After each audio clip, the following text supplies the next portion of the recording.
The thin, crisp air of the Colorado Rockies usually carried the scent of ancient pine and freedom, but today it tasted like diesel exhaust and entitlement.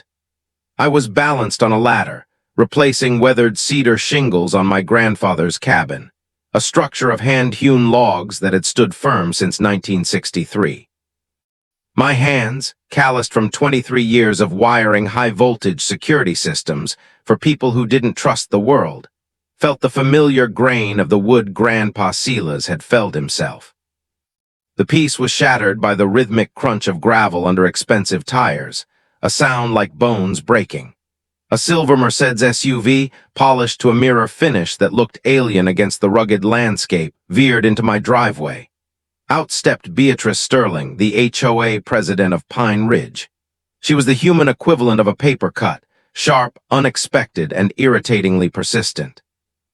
Dressed in designer hiking gear that had clearly never seen a speck of real dirt, she marched toward my porch with a clipboard clutched like a tactical shield. "You don't belong here, Mr. Vance," she barked, her silver bob not moving an inch in the mountain breeze. "Hand over those keys now." I climbed down slowly, wiping sawdust from my palms. "You're trespassing on private property, Mrs. Sterling. This land has been in the Vance family since before your gated community was even a blueprint." Her smile didn't reach her eyes. It was a cold, predatory expression. "The Pine Ridge Homeowners Association has full jurisdiction here now. Your cabin is a visual blight. That rustic log exterior violates our aesthetic standards, and those solar panels are an eyesore." She tapped her clipboard. "You have 60 days to bring this property into compliance. The estimated cost is $45,000. If you can't pay, we will place a lien and force a sale to recover costs." I felt a surge of white-hot protective fury. This wasn't about aesthetics. This was a land grab, a systematic attempt to push out the original inhabitants to make room for more million-dollar mansions. "Get off my porch," I said, my voice low and dangerous. "Keep the keys for today, then," she sneered, turning back to her Mercedes. "But I'm calling the police. I've already reported you for illegally possessing keys to what is now community-managed property." 20 minutes later, the blue and red lights of a sheriff's cruiser strobed against the green pines. 2 deputies approached, looking embarrassed but bound by duty. "Elias, we've got a report of theft," Deputy Rodriguez said, sighing as he looked at the gathered neighbors who had come out to watch the show. I had to stand there, humiliated in front of the community I grew up in, producing deeds, probate papers, and notarized inheritance documents just to prove I wasn't a squatter in my own home. Beatrice stood by her car, a smug look of victory on her face as she watched my reputation be dragged through the mud. She wasn't just trying to take the house, she was trying to break my spirit. But she made one fatal mistake. She forgot what I do for a living. I don't just install doorbells. I build military-grade security for ranchers protecting livestock and tech moguls guarding trade secrets. If she wanted to play a game of who owns the keys, I was about to build a lock that would make her regret ever knowing my name. As the deputies cleared me and drove away, I looked at the cabin, Grandpa's life's work, and remembered his favorite saying, "Locks keep honest people honest. But for the dishonest ones, Elias, you have to get creative." Beatrice wanted a war, she just found the general. The diesel stench of Beatrice's Mercedes eventually faded, replaced by the cool evening air of Pine Ridge, but the humiliation lingered like a bruise. Every hammer swing I made that evening echoed with Grandpa Silas's workshop wisdom. Dishonest people require creative solutions. My grandfather had built this cabin with his bare hands in 1963, quarrying the stone foundation and felling the logs himself. To Beatrice, this was a visual blight, but to me, it was 40 acres of memories and a $800,000 piece of pristine wilderness that was now squarely in her crosshairs. I wasn't just a grandson mourning his elder. I was a professional electrical contractor with 23 years of experience wiring high-stakes security.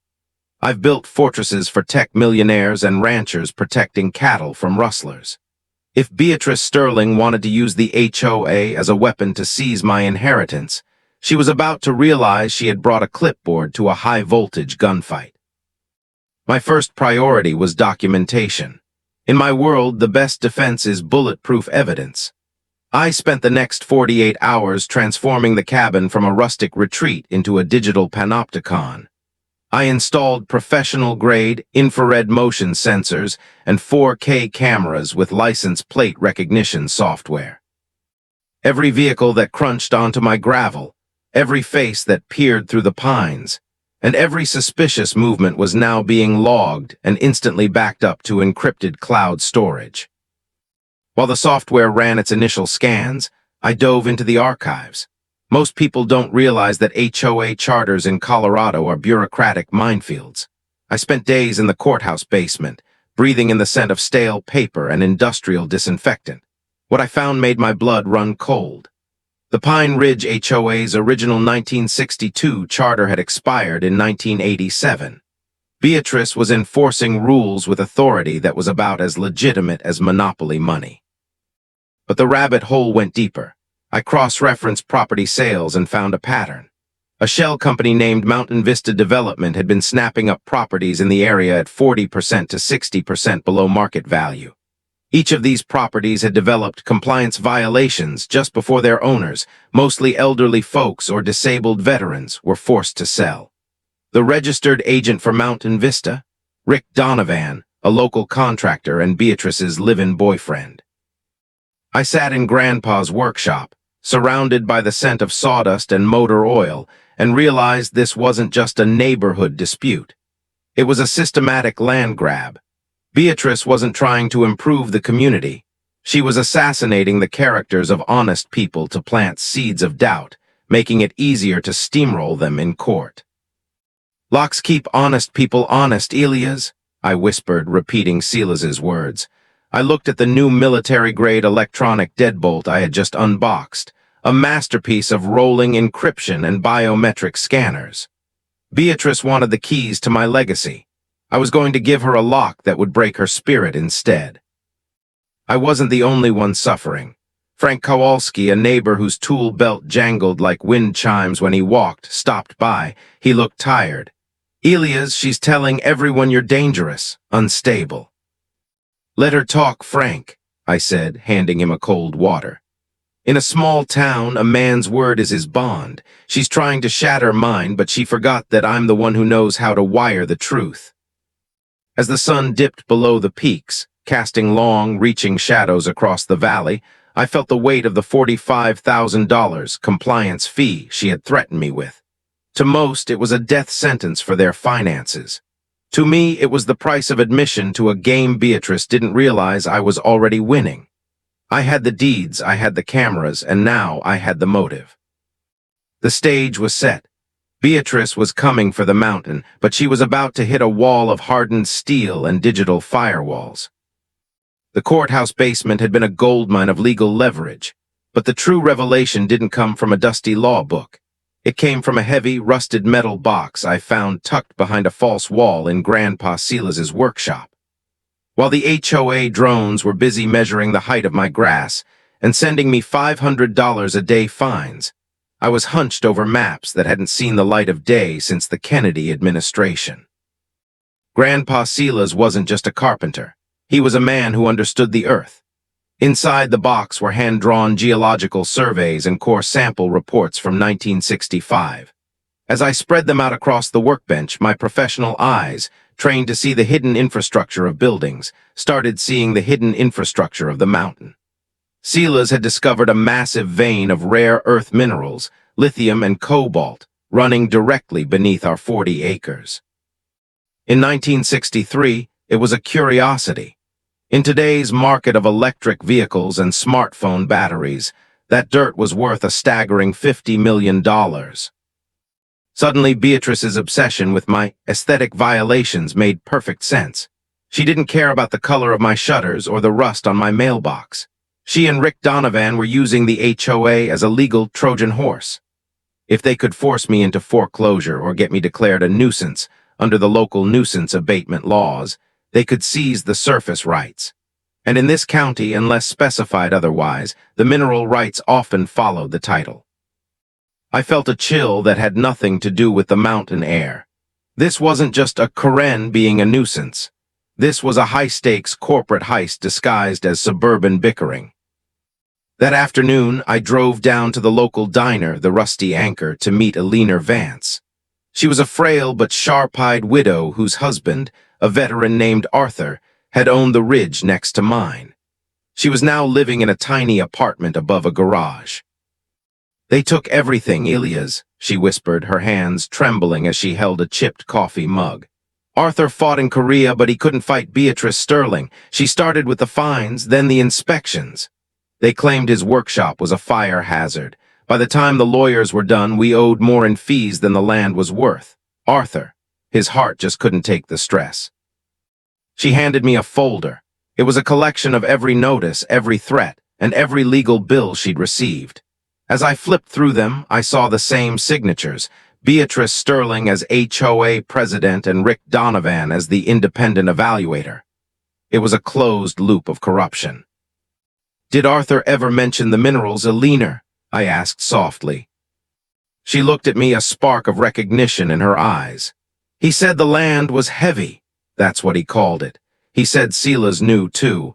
They promised each other they'd never let the mining companies tear the mountain apart." I realized then that I wasn't just defending my home. I was the last line of defense for the entire ridge. Beatrice had already cleared out the weak targets. I was the final obstacle in her $50 million payday. As I drove back up the winding road to the cabin, I saw Beatrice's Mercedes parked at the edge of my property line. She was standing there with a man in a suit I didn't recognize, probably a surveyor for Mountain Vista Development. They were pointing at my ridge, carving it up in their minds like a Thanksgiving turkey. I pulled over and rolled down the window, planning the grand opening, Beatrice. She didn't flinch. "I'm planning the demolition, Mr. Vance. The county inspector will be here Monday. We've flagged your electrical work as unpermitted and hazardous. We'll have a warrant to enter by Tuesday." She smiled, that same shark-like grin. She thought she was going to walk into my house and find a way to condemn it. She didn't know that Monday morning I was installing the Blackwood Special, a security system that didn't just record intruders, but trapped them in their own lies. "I'd bring a better lawyer than a surveyor if I were you," I said, putting the truck in gear. "Because the dirt you're standing on has a memory and it's about to speak." I spent that night in the workshop, not with a hammer but with a soldering iron. If they wanted to play hazardous electrical, I was going to give them a master class in high-security encryption. The lock wasn't just on the door anymore, it was on the truth itself. Monday morning arrived not with the song of mountain birds, but with the synchronized roar of 3 white unmarked pickup trucks idling at the edge of my property. This was Beatrice's favorite tactic, the siege. She wasn't just using the law. She was using the psychology of constant surveillance to break my nerves. Rick Donovan's crew spent the morning surveying the public road, but their cameras were pointed directly at my bedroom windows. Every time I stepped onto the porch, they'd pick up clipboards and point, whispering and laughing. It was designed to make me feel like a prisoner in my own legacy. But they didn't realize that while they were watching me through cheap binoculars, I was watching them through a $40,000 thermal imaging array hidden inside the rustic birdhouses I'd mounted on the pines. Around noon, the harassment shifted into high gear. A local code enforcement officer, a man named Miller who I knew played poker with Rick Donovan, pulled up. "Got a report of an illegal graywater discharge," Miller said, not even looking me in the eye. He headed straight for the stream, the pristine trout water Grandpa Silas had protected for 50 years. "Wait," I said, checking my tablet. "You might want to see this first." I turned the screen toward him. It was a high-definition recording from 3:15 a.m. The footage showed 2 of Rick's men carrying heavy plastic drums to the edge of the stream, pouring a murky green liquid into the water, and then taking photos of it. Miller's face went pale. "I don't know what this is." "It's a federal felony, Miller," I said calmly. "Tampering with a protected watershed, and look at the license plate on that truck. It's registered to Donovan Construction. You want to file that report now? Because this footage is already sitting in a secure server that my lawyer and the EPA can access." Miller mumbled something about a misunderstanding and retreated to his truck. Round one went to me, but Beatrice wasn't done. That evening, the local Pine Ridge Nextdoor app exploded. Beatrice had posted a photo of me holding a hunting rifle, taken out of context while I was cleaning it 3 years ago with the caption, "Dangerous individual at the old Vance cabin. He's threatening HOA staff and neighbors. Please stay away for your own safety. We are working with the sheriff to have him removed." My phone started blowing up with messages. Neighbors I'd known for decades were suddenly blocking me. It was a social execution. The psychological pressure was immense. Feeling the entire town turn against you based on a lie is a special kind of isolation. But I had a countermove. I didn't argue on the app. Instead, I used my background in signal processing to set up a digital mirror. Every time Beatrice or Rick came within 50 feet of my property line, my exterior PA system, perfectly tuned to be directional so it wouldn't disturb the forest, only the intruder, would play back their own recorded conversations from earlier in the week. Beatrice stepped out of her car to pin a notice of violation on my gate. Suddenly, her own voice boomed from the trees. "Once we get the mineral rights, Rick, we can flip this lot for $5 million easy. The old man's grandson is a pushover." She froze. She looked around like she was seeing a ghost. She ripped the notice off the gate and scrambled back into her Mercedes, tires screeching. That night, they tried to cut my power. Rick himself crept up to the transformer box at the edge of the woods with a pair of insulated bolt cutters. He thought he was plunging me into darkness.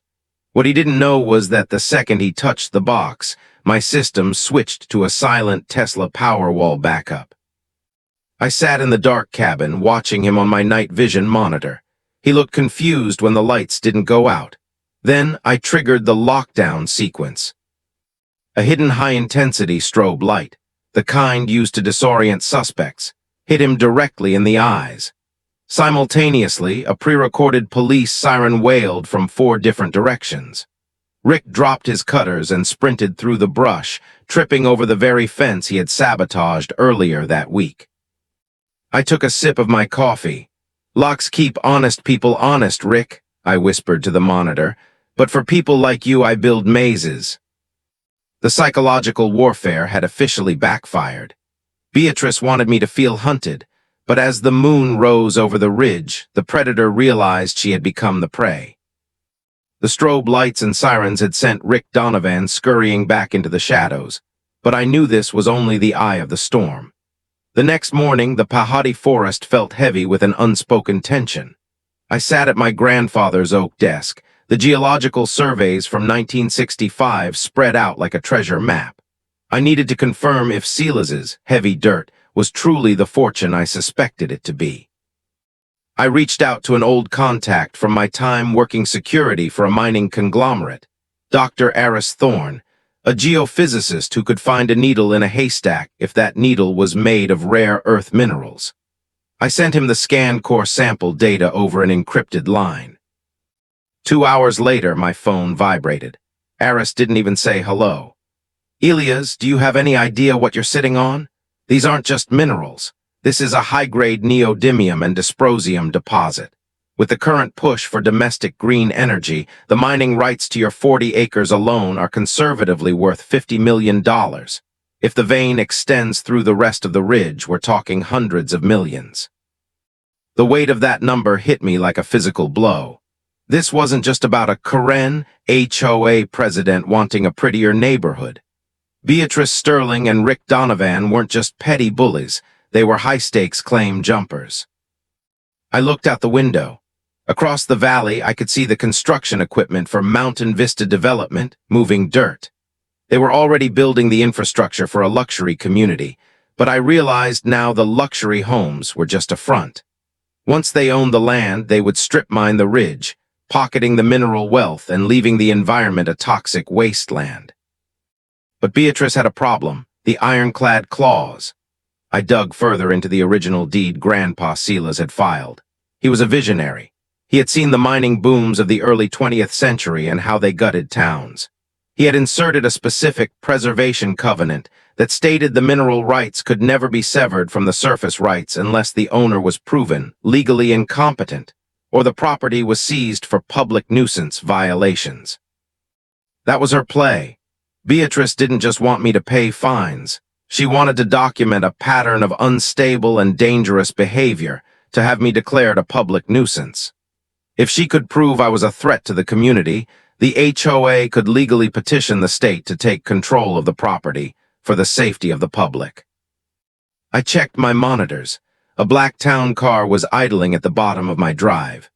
A man in a sharp charcoal suit stepped out, Julian Vane, the most notorious fixer lawyer in the state. He didn't work for HOAs, he worked for international developers. I walked down to the gate, the 4K cameras tracking his every move.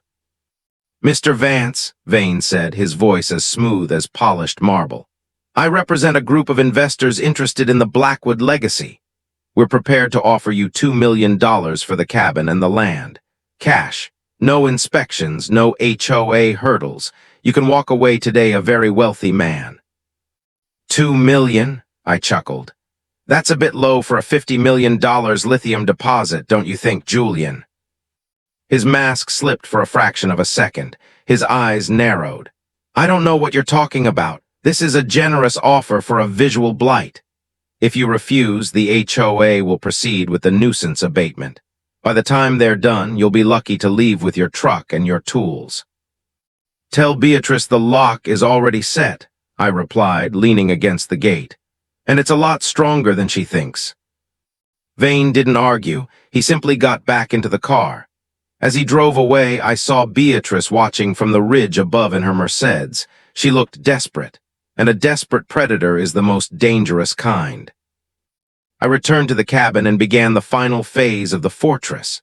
If they were going to try to declare me a public nuisance and an unstable threat, I was going to give them enough high-definition evidence of their own crimes to fill a federal courthouse.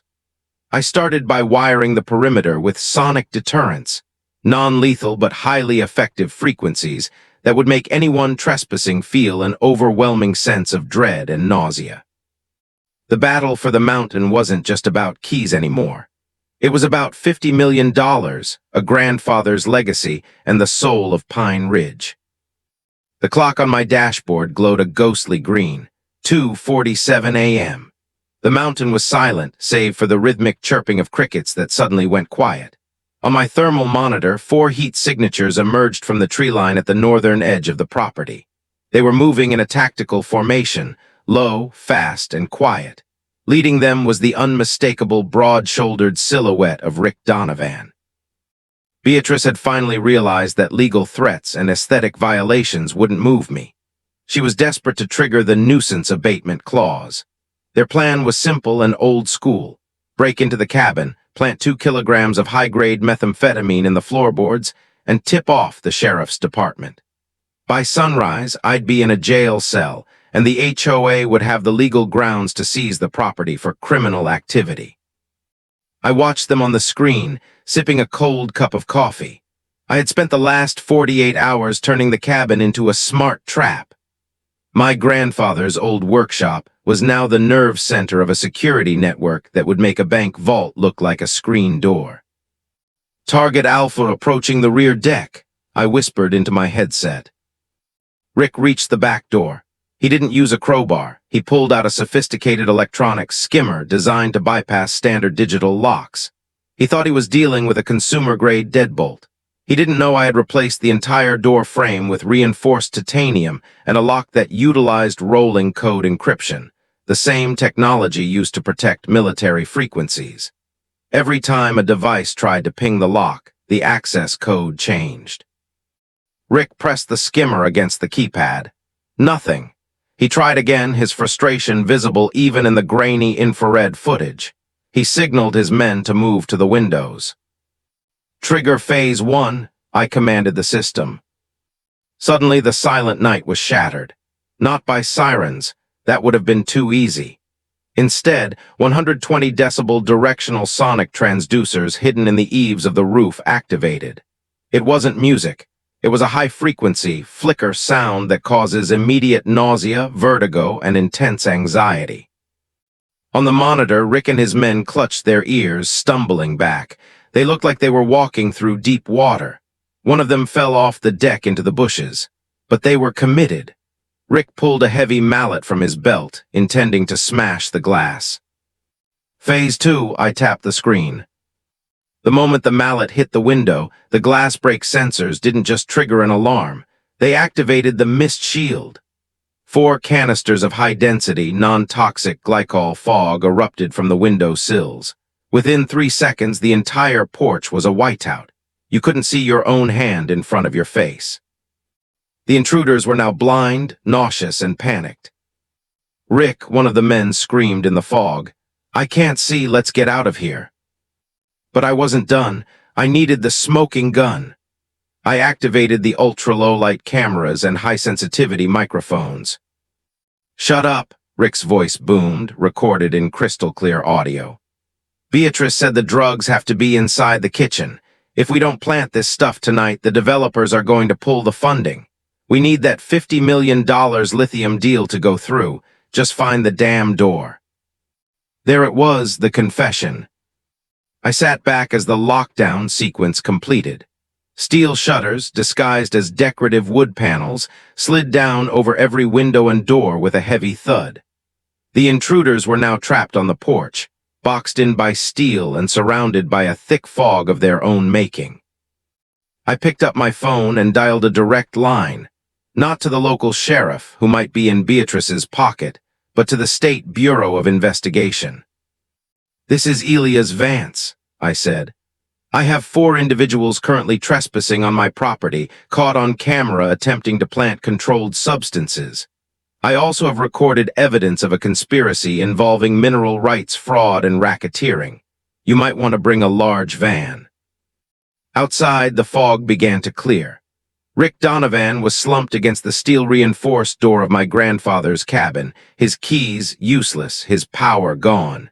He looked up into the lens of my primary camera, and for the first time he saw his own reflection in the lens. He looked small. The Karen of Pine Ridge had sent her wolves to my door, but she forgot that my family had been building the door since 1963. And this time, I had changed the locks for good. The Pine Ridge Community Center was packed. The air was thick with the smell of cheap coffee and expensive perfume. Beatrice Sterling sat at the head of the mahogany table, looking like a queen about to deliver a death sentence. This was the emergency public nuisance hearing, and the room was filled with neighbors who had been fed a steady diet of lies about my dangerous behavior. Rick Donovan was conspicuously absent, currently sitting in a cold cell at the county jail, but Beatrice hadn't realized the depth of her defeat yet. She thought Rick had simply gone dark during the operation. She adjusted her pearls, cleared her throat, and leaned into the microphone. "Members of the community," Beatrice began, her voice dripping with fake concern. "It is a dark day for Pine Ridge. We have evidence that Elias Vance is not only violating our aesthetic standards, but is engaged in high-level criminal activity that threatens our children and our property values. In light of the recent disturbances and his refusal to cooperate, I am moving for an immediate title transfer under the Nuisance Abatement Act." A murmur of shock ran through the crowd. Julian Vane, the fixer lawyer, stood up to present a pile of forged documents. "We have reports of hazardous electrical wiring and suspicious midnight activity." The heavy double doors at the back of the hall swung open. I walked in, not with a lawyer, but with a rugged Pelican case and a laptop. The room went silent. "You're late, Mr. Vance," Beatrice sneered, "and you're not on the agenda." "Actually, Beatrice, the truth is always on the agenda," I said, walking straight to the front. I didn't wait for permission. I plugged my laptop into the hall's projector system. "What are you doing, security?" Beatrice screamed. But the security guard, a local veteran who had seen my footage of Beatrice's crew dumping chemicals into the stream earlier that week, simply folded his arms and stayed put. "Let's look at that suspicious activity you mentioned," I said. The projector flared to life. The giant screen showed the 4K footage from my cabin's porch. The audience gasped as they watched Rick Donovan and his crew, faces clear as day, trying to break into my home. Then came the audio, the high-fidelity recording of Rick admitting they were planting drugs to secure a $50 million lithium deal. Beatrice's face turned from a smug pale to a ghostly white. That's a deepfake. It's fabricated," Julian Vane shouted, though his voice lacked conviction. "Is this a deepfake too?" I clicked the next file. It was a spreadsheet I had recovered from Rick's encrypted laptop, which I'd found dropped on my porch. It listed every targeted property in Pine Ridge. It showed the names of neighbors in this very room, the fake violations they had been hit with, and the kickbacks Beatrice and Rick had received from Mountain Vista Development. The room erupted. Frank Kowalski stood up, pointing a finger at the board. "You told me my garage was a fire hazard. You forced me to sell my north pasture for pennies." "Silence, order!" Beatrice banged her gavel, but the sound was drowned out by the roar of a betrayed community. I looked Beatrice directly in the eyes. "I'm an electrical contractor, Beatrice. I spend my life finding where the current is leaking. You had a massive leak in your soul, and I just traced it back to the source." Suddenly, the side doors opened. This time, it wasn't neighbors. 4 agents from the State Bureau of Investigation, SBI, and 2 EPA officials entered the room. "Beatrice Sterling, Julian Vane," the lead agent asked. "We have warrants for your arrest for racketeering, environmental sabotage, and conspiracy to commit fraud." As the handcuffs clicked into place, the Queen of Pine Ridge finally lost her mask. She shrieked, she cursed, and she struggled, but the image on the screen behind her, the footage of her boyfriend admitting their crimes, stayed frozen for everyone to see. I stood by the projector, watching as the house of cards Silas's enemies had built finally collapsed. They wanted my keys, but they ended up in a place where they wouldn't need keys for a very long time. The town hall meeting didn't end with a vote. It ended with a standing ovation, not for me, but for the truth. But as I packed my laptop, I knew there was still one more thing to do. The mountain was safe, but the legacy needed to be sealed. The echo of the handcuffs clicking shut on Beatrice Sterling and Julian Vane was the most satisfying sound I'd heard in years. As the police cruisers pulled away from the community center, the heavy clouds that had been hanging over Pine Ridge for weeks finally broke, letting through shafts of golden Colorado sunlight. But for me, the work was only half finished. A fortress protects a person, but a legacy protects a community. In the weeks following the town hall showdown, the full scale of the corruption was unearthed. The State Bureau of Investigation, tipped off by my digital archives, found that Beatrice and Rick Donovan hadn't just targeted me. They had successfully bullied 43 other families over the last decade. Homes had been lost, retirements ruined, and lives shattered, all for a lithium deposit they intended to strip mine into oblivion. I stood in my grandfather's workshop, looking at the $50 million geological survey. I realized that if I kept it all, I'd be no better than the people I just put behind bars. I called a meeting of the targeted families at the cabin. "My grandfather, Silas Vance, didn't build this place to make a fortune," I told the gathered crowd, many of whom were seeing the interior of the mysterious fortress for the first time.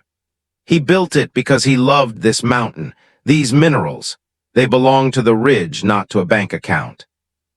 I announced the formation of the Mountain Heritage Protection Fund. Instead of selling out to a mining conglomerate, I used a portion of the mineral rights royalties, which were now legally secured after a massive court battle, to create a trust. This trust did 3 things immediately. It paid off the legal fees and predatory HOA fines for every family Beatrice had targeted. It established a permanent conservation easement, ensuring that no commercial mining could ever touch the surface of the Pine Ridge peaks. It funded a local legal aid and security office to train other rural communities on how to spot and stop bureaucratic predators. Eleanor Vance, the widow whose husband Arthur had been broken by the HOA, stood up and hugged me. For the first time, the sadness in her eyes was replaced by a spark of hope. Arthur always said you had your grandfather's hands, Elias, but today I see you have his heart too. As for Beatrice, her high society life was over. She was sentenced to 15 years in a federal penitentiary for racketeering, wire fraud, and environmental crimes. Rick Donovan followed shortly after with a 12-year sentence. The silver Mercedes was sold at an auction to pay for the environmental cleanup of the stream they had poisoned. I returned to my porch as the sun began to set behind the ridge. My security system was still active, but the sonic deterrents and mist shields were disarmed. I didn't need them anymore. The lock that Beatrice couldn't beat wasn't just made of steel and encryption. It was made of truth, community, and the refusal to be intimidated. I looked at the old brass key Grandpa Silas had given me when I was 10 years old. It sat on the mantel, a simple piece of metal that had started this entire war. It was a reminder that sometimes the smallest things are worth the biggest fights. The mountain was quiet again. The trout were jumping in the stream, the pines were whispering in the breeze, and for the first time in a long time, the air in Pine Ridge tasted like freedom. That was the incredible story of Elias Vance, a man who proved that with the right skills and the courage to stand your ground, no Karen or corrupt system can ever steal what is rightfully yours. Have you ever dealt with a nightmare HOA or a neighbor who tried to bully you out of your own home? Share your story in the comments below. I read every single one. If you enjoyed seeing Elias get his high-tech revenge, make sure to hit that like button. And for more stories of justice, resilience, and incredible transformations, don't forget to subscribe and turn on the bell notifications so you never miss our next 40-minute thriller.